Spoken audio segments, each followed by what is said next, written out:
Bismillah ar-Rahman ar-Rahim. Assalamu alaikum. This is our 10th episode of the summary of the Quran, and we are going to do Surah At-Tawbah.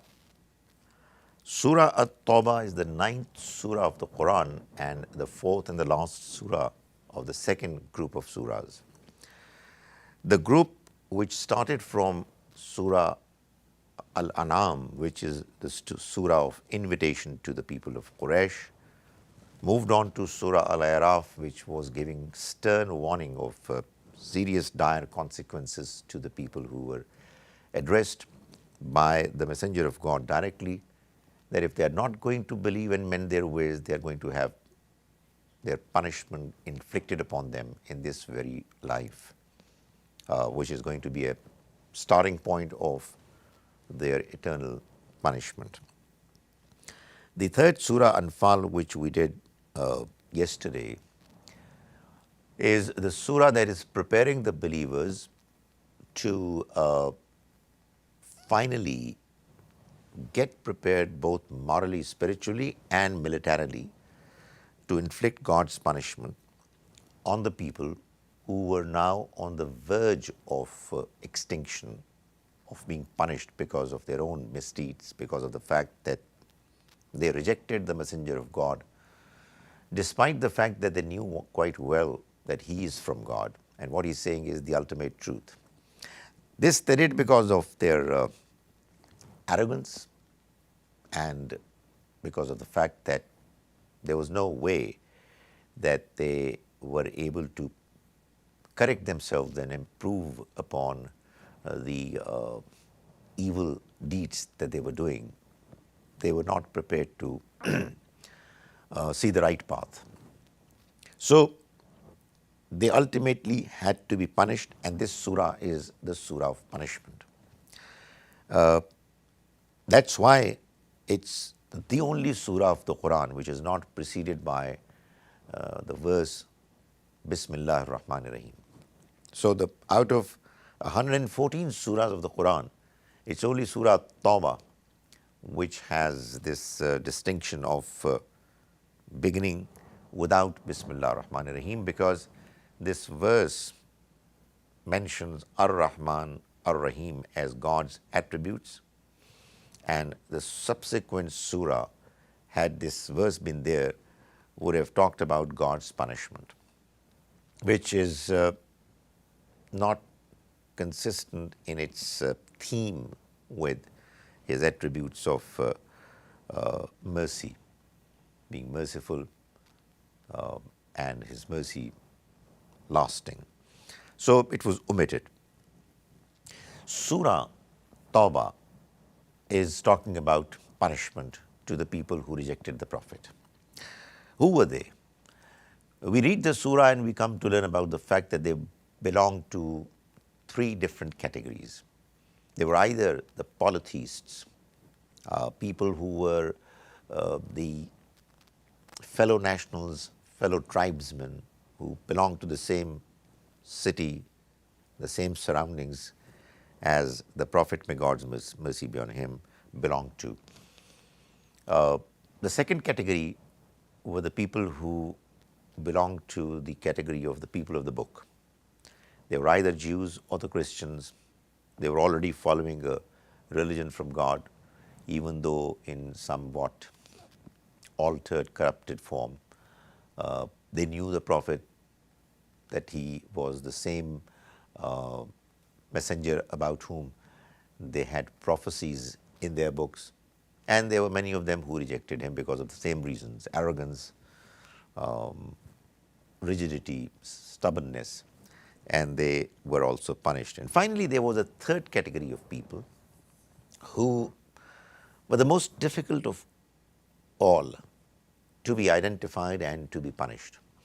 And they were the hypocrites who had joined the ranks of Muslims, declared themselves to be Muslims, and yet they did not have Islam, faith in their hearts. So they were deceiving, dodging Muslims.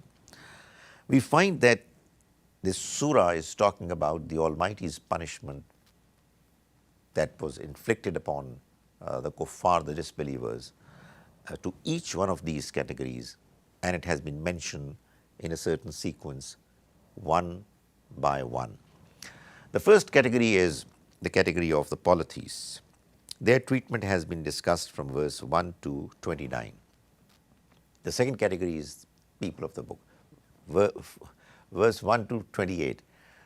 The punishment to the people of the book begins with verse 29 and consumes 5 or 6 verses. And thereafter, we have a longish description of the manner the hypocrites were treated, and it's a pretty long surah, and the mention of the hypocrites is therefore consumed by a much longer passage of the surah than the other two, because of the fact that they were difficult people. They belonged to the ranks of Muslims apparently, and yet they were disbelievers. So we begin with the description of the first group, the polytheists. The Quran begins by saying this is a declaration of disassociation. Bara'atum min Allahi wa rasulihi, from God and His Messenger, ila alladhina ahadtum min al-mushrikeen, to those polytheists with whom you had made treaty. They are informed that they have 4 months thereafter. Either they believe or they perish. Then it was said, when the deadline was over, kill the polytheists wherever you find them and capture them, besiege them and sit in wait for them at every place of ambush. Because they are the people now who are going to be receiving God's punishment the same way as many earlier nations had received that punishment, through mostly natural calamities. But this time round, instead of those calamities, the Almighty used the swords of the companions of the Messenger. The longish passage goes on to say, but if they repent, they say their prayers and pay their zakat, that is, in other words, they become Muslims, then let them go on their way. God is forgiving and merciful. In another of these verses, he says the same thing and says, if they repent, they say their prayers regularly and they pay zakat, then they are your brothers in religion. So you have to accept them. Verse 6 in this description is giving us a very clear reason to believe that this punishment was given to the polytheists because they knew what the truth was. So the Almighty has mentioned an exception here in verse 6, and He says, وَإِنْ أَحَدٌ مِّنَ الْمُشْرِكِينَ اسْتَجَارَكَ, and if any one of the polytheists seeks your protection, then grant him protection so that he may hear the words of God. That is, if there is a person out there or a few people who say that we don't even know what's going on, we don't know what the message is, so why are we being punished? Why are we being punished? So accept their plea, take them away to a place of safety, read out the Quran to them, then deliver him to his place of safety. That's because there are people who don't know. When people don't know, they cannot be punished. But if people are doing things wrong knowingly, it's only then that they are eligible for God's punishment. The Almighty says in verse 14 of this surah something I believe is very important to understand. I have been saying it all along, that this punishment that the Almighty inflicted upon the disbelievers, kuffar, at the hands of the believers was God's punishment. But obviously people might say that this is something that we have come up with as an excuse, as an explanation to help people understand and be able to rationalize what happened. The fact is that the Quran has made it absolutely clear that this was indeed God's punishment. It was only that humans were being utilized for that purpose, and the important consequence of this understanding is that it was a special, unique, era-specific requirement. It had nothing to do with people's believers of the later times. So no Muslim can make use of these verses to justify that he's killing non-Muslims because they are non-believers. So the Quran mentions in verse 14, قَاتِلُوهُمْ, you fight against them, يُعَذِّبْهُمُ اللَّهُ بِأَيْدِيكُمْ, God is going to punish them through your hands. He's going to use your hands. So the Quran makes it clear that what was going on was being done under very clear instructions of the Almighty to make sure that those who had refused to pay heed to God's message were to be taken to task, so that this incident, this very prominent happening, should become a lesson for the rest of the mankind to know and believe that God's punishment is real. If He is warning you that if you are not going to mend your ways, there is punishment waiting for you after this life, in the next life, then what He is saying is correct. And if you don't believe, just look at this punishment which we are inflicting upon the enemies of our messenger, the rejectors of truth. After this punishment was prophesied much earlier, on occasions at a time when this punishment was not imaginable. There were no traces of it happening, and yet it was confidently prophesied over and over again that these people are bound to meet with God's punishment, and the punishment actually took place. So this is what the Quran is doing in this particular surah, mentioning the fact that the promised punishment has now arrived, reached. Verse 28 says, Ya ayyuhallazina amanu, believers, innamal mushrikuna najasun. Now these polytheists are impure, they are filthy. Therefore, they must not come close to the sacred house after this year. This was a part of the punishment. We do have different religious views. We do dispute with many people in the kind of religious views they carry, but they are not impure or filthy because they have their own reasons, and we don't know who is convinced in doing what he is doing and who is not. That's something for the Almighty to decide on the Day of Judgment. But if in this life the Almighty Himself, who knows everything, tells His Prophet and his companions, here are some people about whom I am telling you that they don't deserve to survive anymore. They are filthy and they will not be allowed to come close to the house of God any further, then that's obviously something the Almighty and He alone can do.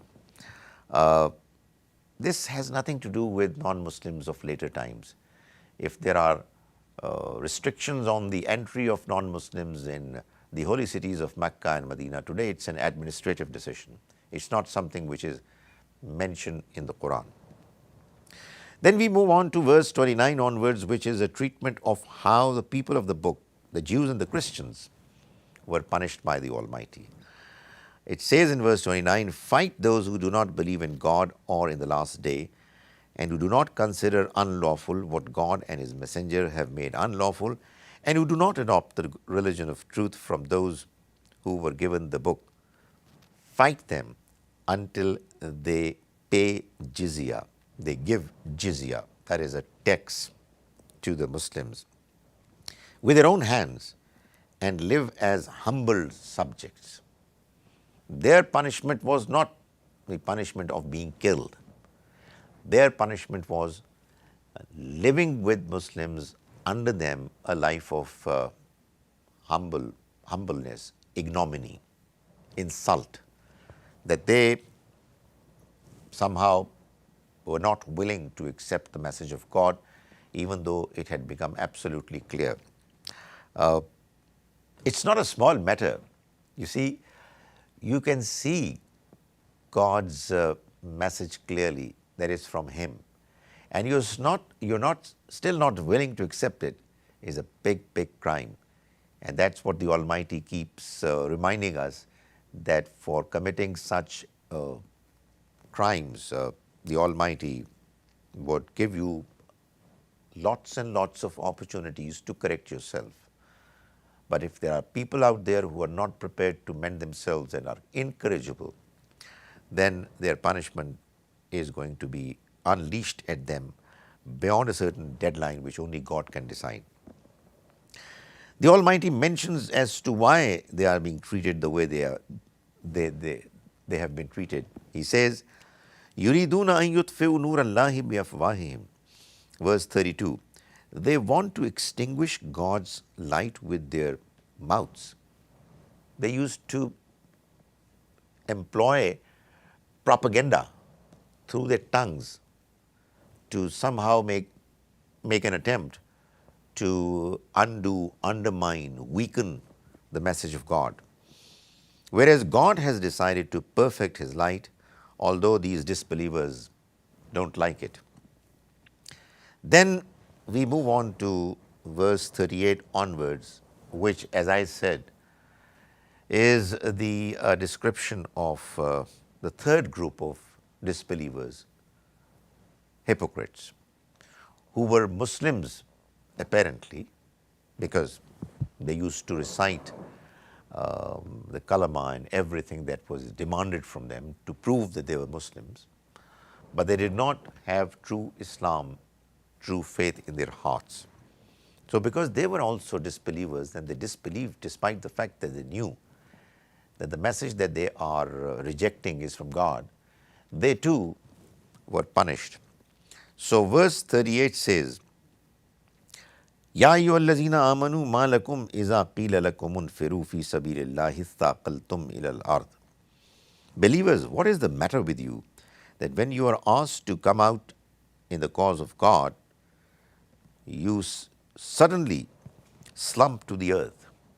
Now, in order to distinguish hypocrites from true Muslims, sincere Muslims, the Almighty arranged for a certain expedition. There was a declaration in Medina that there is a place distanced by hundreds of miles from Medina, Tabuk, where all able-bodied Muslim men who have the capacity, the resources to travel, must travel to fight against the Roman Empire, the superpower of that time. It was extremely hot.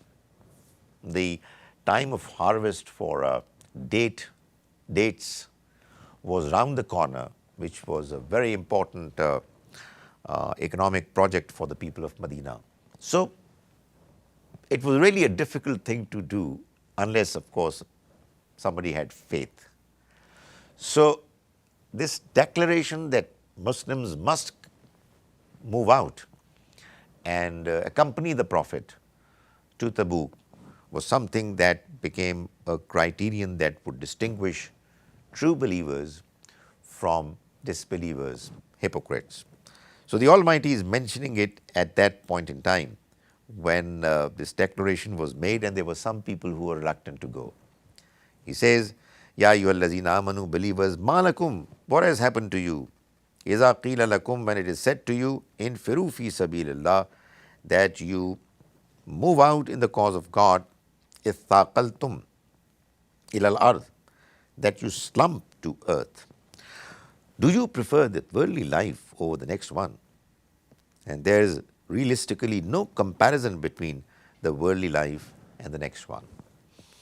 Then verse 40 mentions, Illa tansuruhu faqad nasarahullah.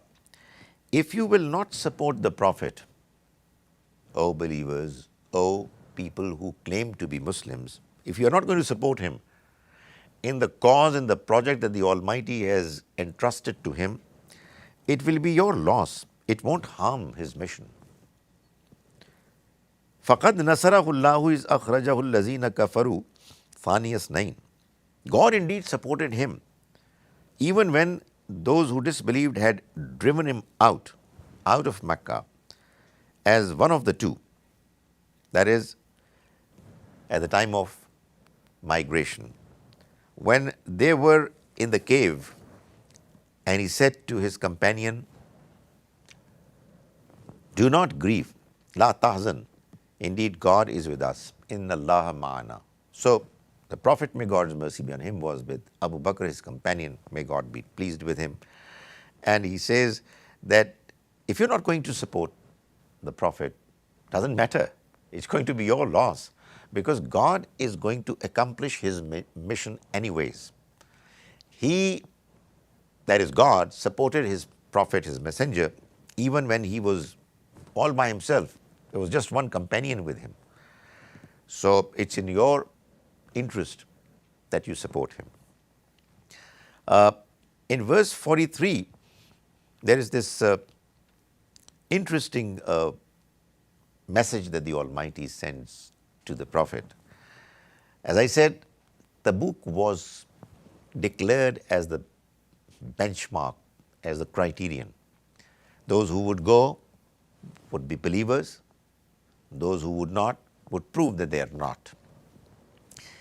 But it so happened that the Almighty did not clearly tell the Prophet that each and every person who comes to you to seek your permission to stay back, don't permit them. It was a general understanding that that's how it's going to happen. And the Prophet, may God's mercy be on him, the way he was, kind, considerate, forgiving.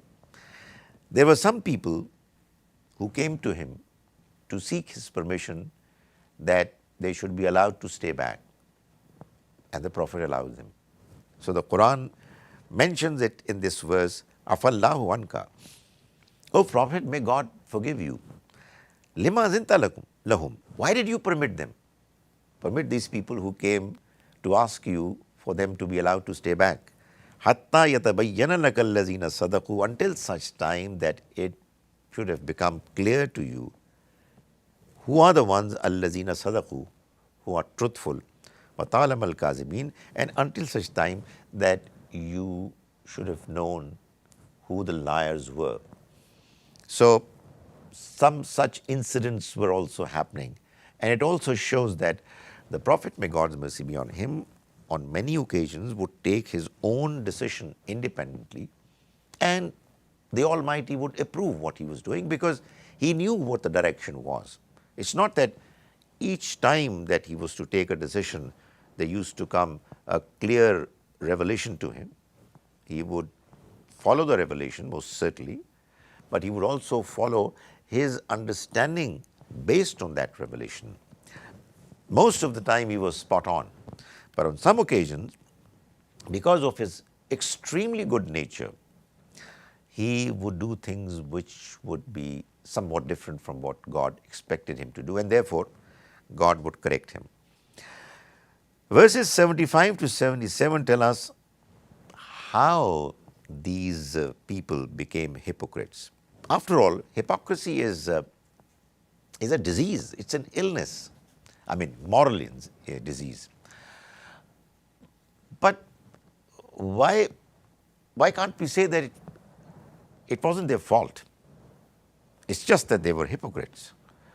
The Almighty tells us that if some people became hypocrites, it was their own failing, their own undoing.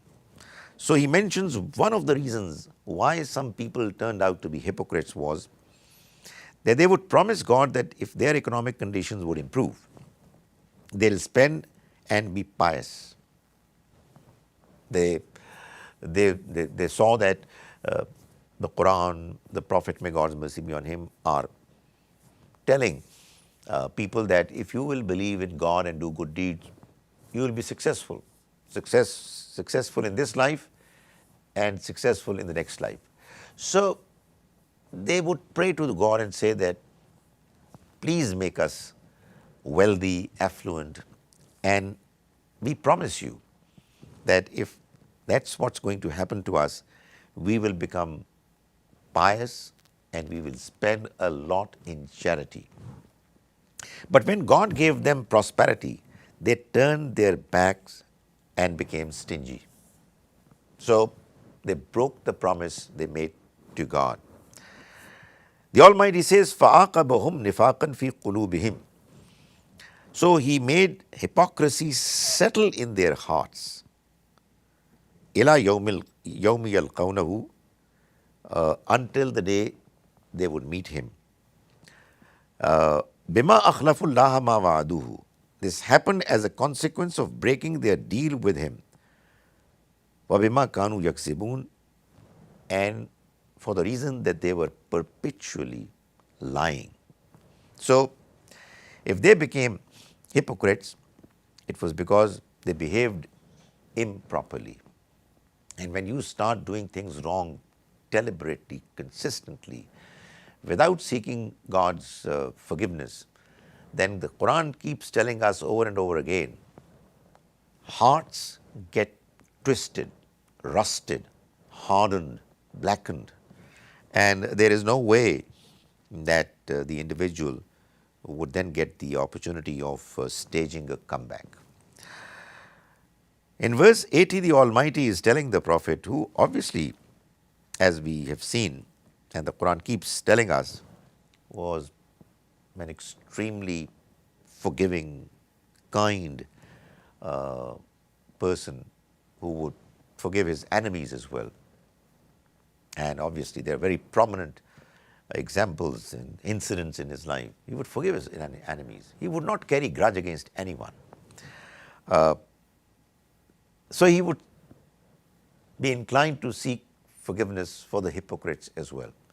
But the Almighty now, because it's a stage wherein He would want to make it absolutely clear that the truth and the untruth are absolutely demarcated, they cannot be the same. And what is right has to be distinguished from what is wrong. So He says to the Prophet, إِسْتَغْفِرْ لَهُمْ أَوْ لَا تَسْتَغْفِرْ لَهُمْ. It doesn't matter whether you seek forgiveness for them or you don't seek forgiveness for them. إِن تَسْتَغْفِرْ لَهُمْ سَبْعِينَ مَرَّةً. Even if you seek forgiveness for them 70 times, فَلَنْ يَغْفِرَ اللَّهُ لَهُمْ. God is not going to forgive them. They are the people who have disbelieved and they are stubborn. They are not inclined to correct themselves at all. So that's what the Almighty says. ذَلِكَ بِأَنَّهُمْ كَفَرُوا بِاللَّهِ وَرَسُولِهِ. This is because they have disbelieved in God and His Messenger. وَاللَّهُ لَا يَهْدِي الْقَوْمَ الْفَاسِقِينَ. And God doesn't guide those who are defiantly disobedient. From 83 verse to 85, we have the actual punishment that was meted out to the hypocrites. They were exposed in the Muslim society.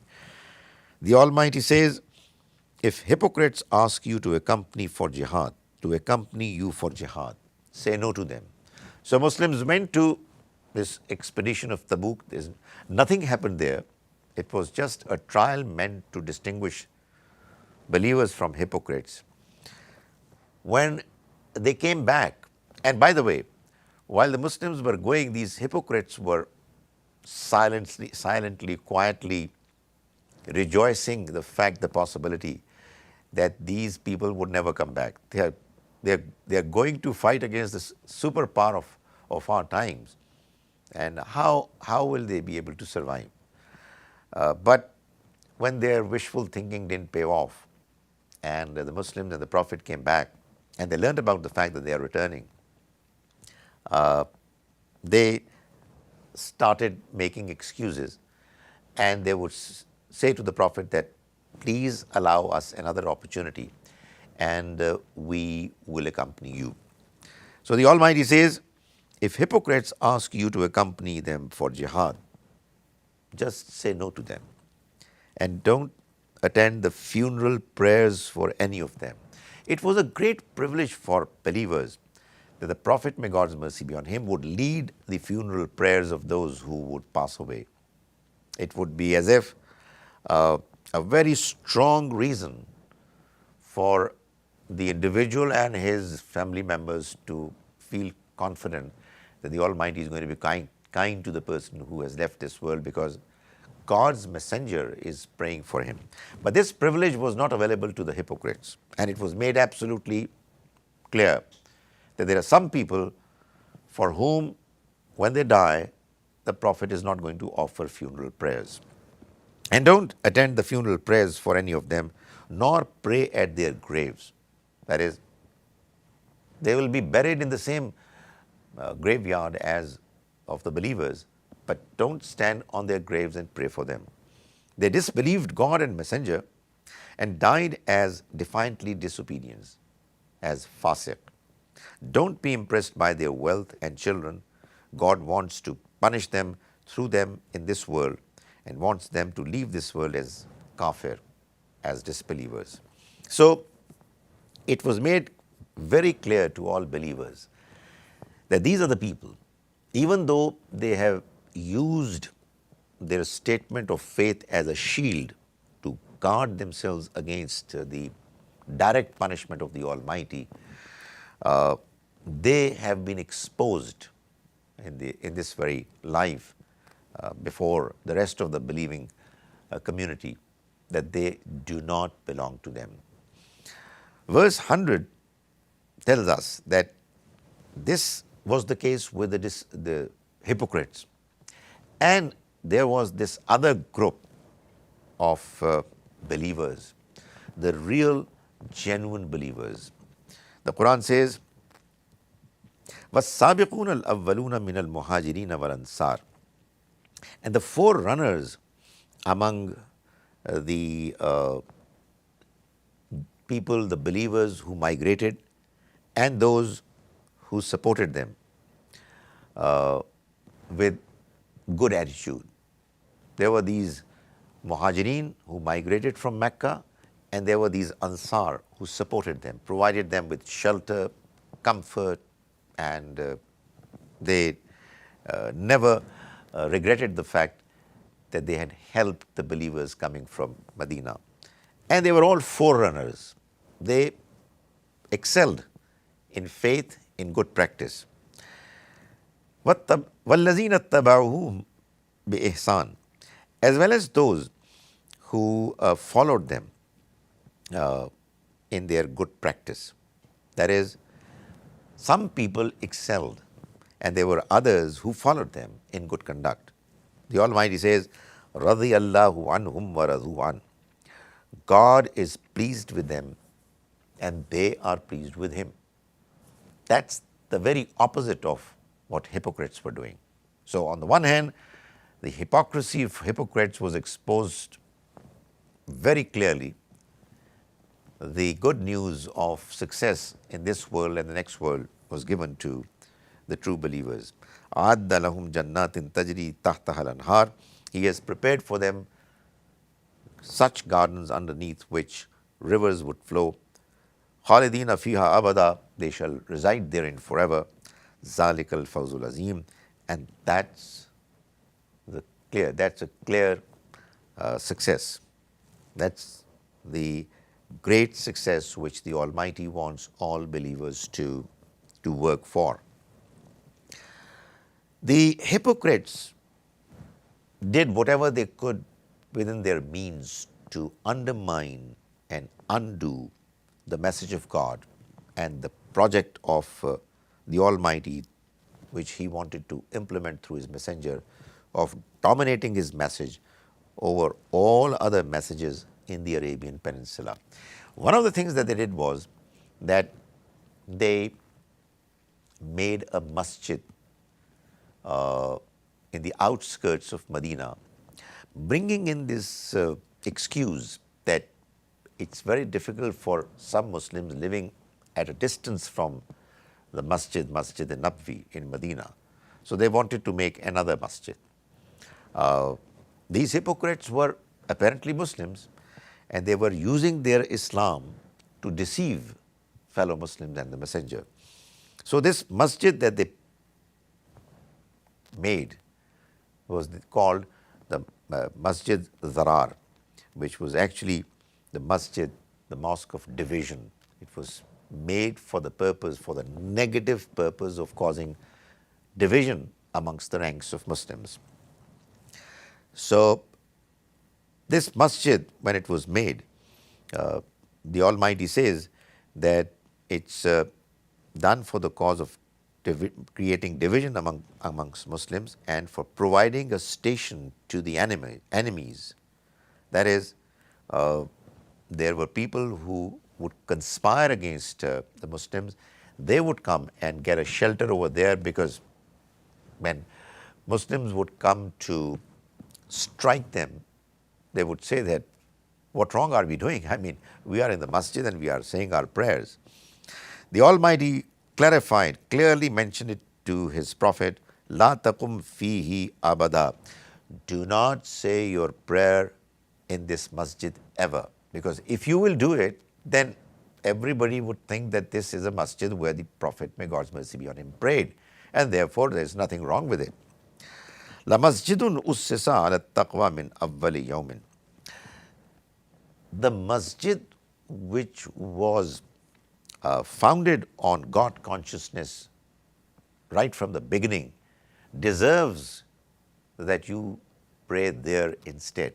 So there was another masjid that was made in the outskirts of Medina, Masjid Quba, which the Almighty encouraged the Prophet to go and pray and ignore this masjid, so that this contrast becomes clear to all Muslims, and they would also likewise not give any significance to Masjid Zarar. At the very end of the surah, the Almighty is telling believers that they should now stay away from all those who have disbelieved and have no connections with them, not even spiritual connection of praying for them. Verse 113 says, Ma kana lin-nabiyyi wal-lazina amanu an yastaghfiru lil-mushrikeen. It's not correct, it's not befitting for the Prophet nor for believers that they seek forgiveness for the polytheists. Walau kanu uli qurba, even if they were their relatives. Mim ba'di ma tabayyana lahum, even after it has become clear to them, annahum ashabul jahim, that they are the people of the hell. So if it becomes clear to somebody that a certain individual or a group of people are definitely destined to hell, then why would a believer pray for him or her? Because in that case, what you will be doing is that you will be praying against the Almighty's decision, which doesn't make sense. But apart from those people who were declared as eligible, deserving to enter the hell at the time of the Prophet, there are no other people about whom we can say with confidence that they are going to be thrown into the hellfire. And therefore, there is no reason why this verse and some similar verses should be used for Muslims to urge other fellow Muslims that they should not pray for the non-Muslims. We don't know. We don't know whether the message has become absolutely clear to these people as well or not. It is our duty to let them know what the truth is and invite as best as we can, instead of blaming them for not accepting the truth knowingly. Finally, in the very end of this surah, the Almighty says, لَقَدْ جَاءَكُمْ رَسُولٌ مِّنْ أَنفُسِكُمْ. O believers, there has come to them a messenger from within you. Azizun alayhi ma anittum. Any suffering that befalls you grieves him.